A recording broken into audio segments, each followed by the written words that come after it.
¿Qué es una API? Partamos de lo más básico. Bien.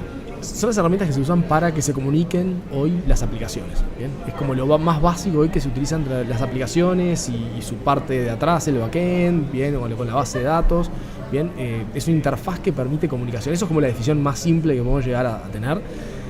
Y claro, esto se usa hoy en las aplicaciones móviles, se usa en las aplicaciones web, en los servicios de home banking, en sistemas de compras en línea. O sea, tanto, por ejemplo, Instagram, por dar un ejemplo, habla con su servicio a través de una API. El banco habla con la base de datos a través de una API. De hecho, hoy en día los proveedores te dicen, si es que tú no tienes API, no eres nadie. Claro.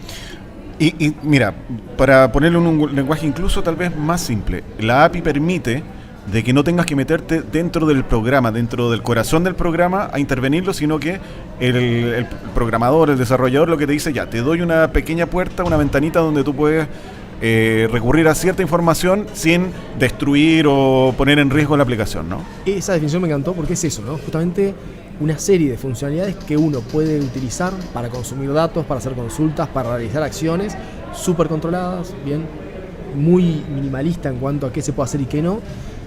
Y bueno, es parte del día a día. La verdad que sí, me preguntaban un poco de aplicaciones, Instagram, Facebook y demás. Todas las redes sociales, todas las aplicaciones móviles que utilizamos, todas tienen justamente una interfaz de estas con las cuales hace que funcione, bien, y cada uno de esos servicios, pequeños servicios que brindan, bien, se considera un punto de trabajo, bien, conocido como endpoint, que básicamente lo que hace es una funcionalidad específica.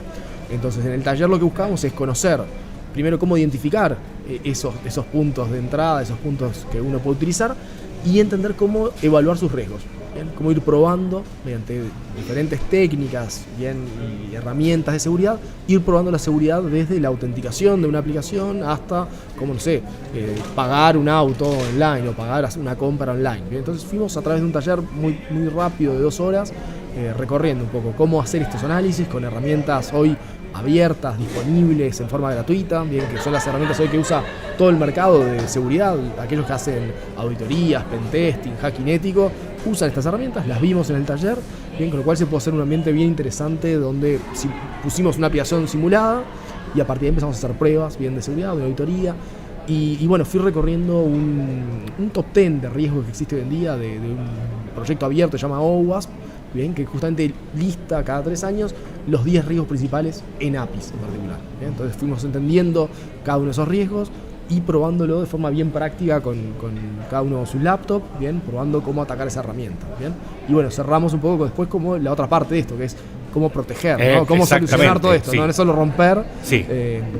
Y todo dentro de un ambiente, ¿no? Profesional, ético, con moral, para poder, bueno, entender cómo suceden estos ataques y cómo proteger y mejorar esas aplicaciones. O sea, claro, yo creo que en ese sentido, para quienes son responsables de desarrollar y exponer una API, es necesario también conocer cómo se atacan para saber cómo defenderlas.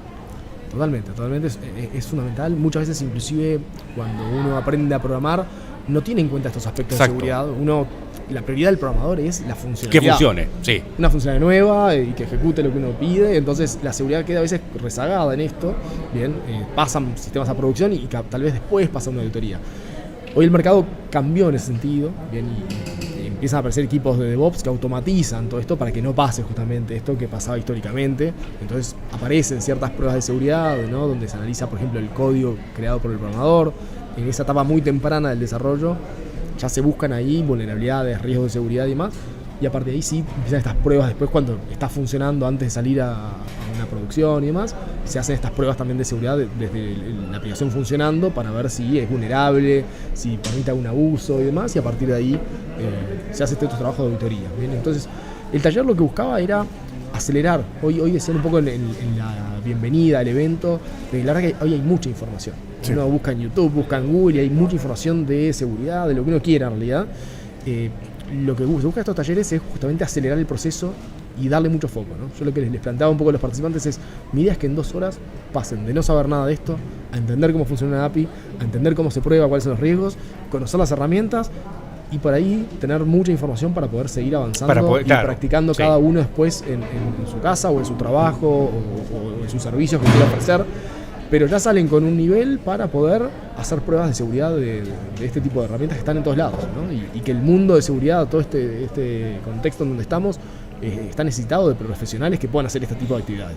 Así que, Oye, aprovechando que estamos acá con Carlitos Junior, Carlitos, cuéntanos, ¿qué te pareció el taller de Mateo? Estuvo entrete y me pareció interesante.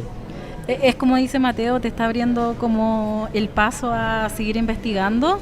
Sí. Y pasar de cero a por lo menos algo sé. Sí, o sea, de hecho yo le dije, hijo, él es Carlos Junior, mi hijo, entra a este taller, a pesar de que no sepas nada, te va a abrir la mente, te va a presentar un mundo que a lo mejor tú no sabes que existe, pero que es súper interesante porque en el fondo, como conversábamos al comienzo, es la base de cómo funcionan las aplicaciones en Internet hoy en día. Un taller práctico, además. Sí. y Carlitos con 14 años en la clase, al lado de un laptop, viendo todo lo que pasaba y dando seguimiento de todo lo que pasaba. Así que la verdad, felicitaciones y para mí fue realmente... De hecho, Carlitos tiene el talento, así como anécdota. Yo me acuerdo que cuando salieron los M1, tú dijiste, Carlitos tiene un M1, Sí. viene en camino y uno aquí con este guate. Mateo, mencionaste un top list, un top 10 de las incidencias, vulnerabilidades. de las vulnerabilidades que existen. ¿Nos puedes más o menos, yo sé, no entrar tanto en lo técnico, pero más o menos, ¿cuáles son los más recurrentes al menos? Bueno, a ver, sin entrar al detalle técnico de Sí. uno, a ver, estas APIs obviamente tienen un tema muy complejo de autenticación, básicamente de validar el usuario y de autorización. ¿Qué puede ver cada usuario? ¿No? Y ahí es donde empiezan a aparecer riesgos muy grandes.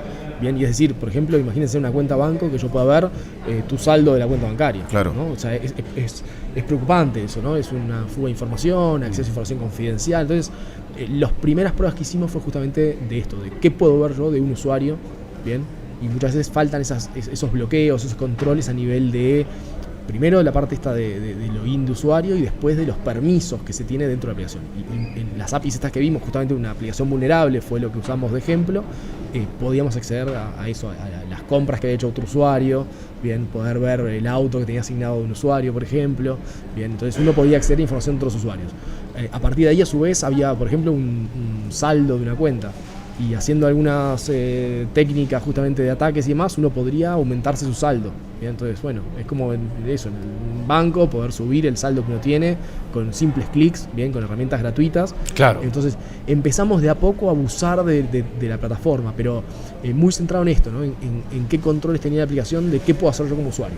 Y después hay todo un sistema de validación del usuario, de su sesión, ¿no? De cómo la herramienta o las aplicaciones nos mantienen en nuestra aplicación vivo, y también empezamos a abusar de esos token, credenciales, bien, hacer todo un hackeo también con fuerza bruta, es decir, haciendo miles de intentos, bien, también sumamos técnicas un poquito más avanzadas que se conocen como fusing, que es básicamente en cierta función o en cierta parte de la aplicación lanzarle miles de entradas, ¿no?